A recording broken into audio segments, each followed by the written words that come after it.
आशीष 10,500 10,550 तक की निफ्टी में रैली होगी। रही बात बैंक निफ्टी की, तो मुझे लगता है बैंक निफ्टी की जो रैली है वो करीबन 22,000 22,500 तक का एक बड़ा मूव यहाँ पे बाकी है। तो मैं यही कहूंगा, अभी यहाँ पे आप कूद के मत बाय करें। ऑब्वियसली यहाँ पे ज्यादा रैली हुई है, तो जब कूल ऑफ होता है तब तक लेकिन आप बाइंग का मौका यहाँ पे छोड़े ना। का मौका इस बाजार में छोड़े ना। कूल ऑफ हो तो वहां पे आपको एक्यूमुलेट करना है, खरीदारी करनी है। रणनीति यानी कि बाय ऑन डिप्स की है इस समय। मजबूती इंटैक्ट है भारतीय बाजारों में। अच्छा चलिए, इस बीच चलिए आज का मिड डे जैकपॉट आइडिया बताया जाए आपको। डायरेक्टर साहब जरा स्टिंग प्ले आउट करोगे आप?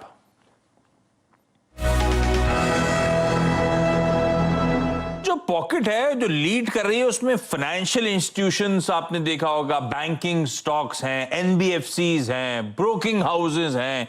ये वो पॉकेट्स हैं जो आज के सेशन में बड़ा तगड़ा मोमेंटम दिखा रही हैं। तो उनमें से एक प्रेफर्ड बेट हाईलाइट कर रहा हूं। बेट मतलब अच्छी फंडामेंटल्स वाली कंपनी, जेएम फाइनेंशियल वो स्टॉक है।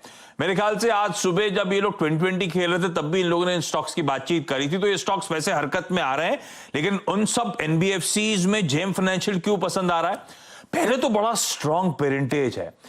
ये कंपनी निमेश कंपानी द्वारा प्रमोटेड है और निमेश कंपानी और उनके परिवार जो है 62% स्टेक ओन करते हैं। निमेश कंपानी इस कंपनी के फाउंडर और चेयरमैन है और अपने इंडियन कैपिटल मार्केट्स में जो कंट्रीब्यूशन है उसके लिए जाने जाते हैं। इनफैक्ट इस देश के one of the top investment bankers में से एक थे और शायद उन्हीं के कारण ये कंपनी एफआईआईज की भी पसंदीदा बेट बन चुकी है। 21% एफआईआईज इस कंपनी में ओन करते हैं, जिनमें फिडेलिटी, सैफ इंडिया, बैरन, वेलिंगटन ट्रस्ट, वेलियंट, टीआईएमएफ होल्डिंग, सब सिग्निफिकेंट चंक्स इस कंपनी जेएम फाइनेंशियल्स के ओन करते हैं। म्यूचुअल फंड्स के अलावा इंडियन अमेरिकन बैंकर और इन्वेस्टर जो हैं, विक्रम पंडित साहब जो कि सिटी ग्रुप के फॉर्मर सीईओ थे, वो भी 1-1.5% की होल्डिंग रखते हैं। इस तरह के मार्की इन्वेस्टर्स बैठे हुए हैं जेएम फाइनेंशियल्स में।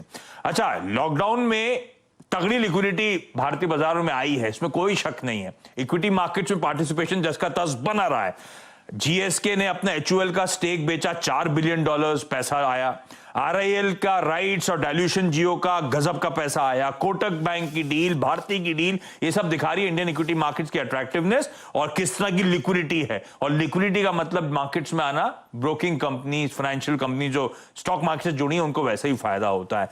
मार्केट्स में वॉल्यूम, पार्टिसिपेशन में कोई कमी नहीं है। हमने वापस माउंट 10 के रीगेन कर लिया है। तो ऐसे में कंपनी स्वीट स्पॉट पे तो है। ये कंपनी एक प्रोमिनेंट फाइनेंशियल सर्विसेज ग्रुप है, एक डाइवर्स बिजनेस है। इनफैक्ट अब एक फाइनेंशियल पावर हाउस के तौर पे आपको नजर आएगा। Investment banking, wealth management, security business जिसमें private equity fund, real estate fund है, जानी जाती है अपनी इन्वेस्टमेंट बैंकिंग की पकड़ के लिए।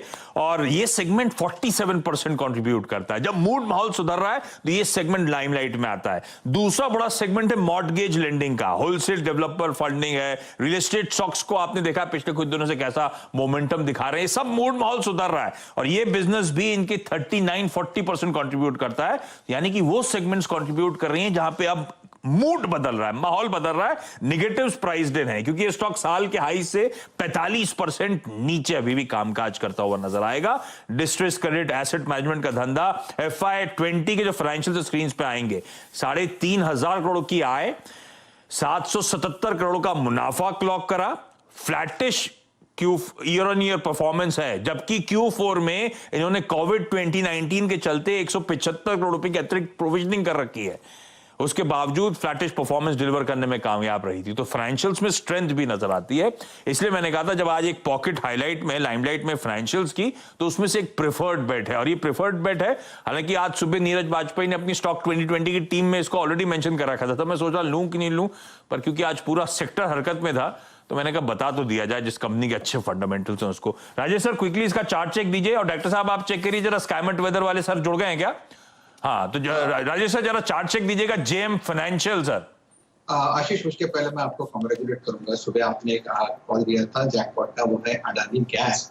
और जैसे आपने दिया उसके बाद ये 130 पे कंसोलिडेट हुआ और एक ही टिक में 130 का 144 हुआ और 150 वाला टारगेट अभी भी उसमें पेंडिंग है। तो बढ़िया कॉल था आपका, कांग्रेचुलेशंस।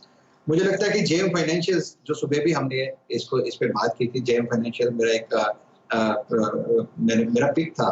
मुझे लगता है नीरज जी की टीम से था या हेमंत जी की टीम से था। बढ़िया पिक है, देखिए दोनों भी बढ़िया है। उसके साथ आदित्य बिरला मनी भी था। आदित्य बिरला मनी में तो देखो 20% का सर्किट लग गया है। मुझे लगता है जेएम फाइनेंशियल्स में 20% का सर्किट यहाँ पे पेंडिंग है। तो देखिए यहाँ पे टेक्निकली 72 के ऊपर बाय बन रहा है, 70 का स्टॉप लॉस है और मेरे हिसाब से 82 से लेके 85 ये क्लस्टर होगा जहां तक इसे मूव करना है। तो ये 20% का सर्किट करीबन 82 पे बनता है। जबरदस्त वॉल्यूम है आशीष, आप चार्ट देखोगे तो आपको समझ में आएगा कि यहाँ पे एवरेज वॉल्यूम से कई गुना वॉल्यूम जेएम फाइनेंशियल्स में इस लेवल पे आ रहे हैं। तो बढ़िया ट्रेडिंग बेट है। 82 का टारगेट आप लेके चलो, यानी 20% का सर्किट मुझे लगता है आज जेएम फाइनेंशियल में आएगा। Probably consolidation then a breakout, यही उसका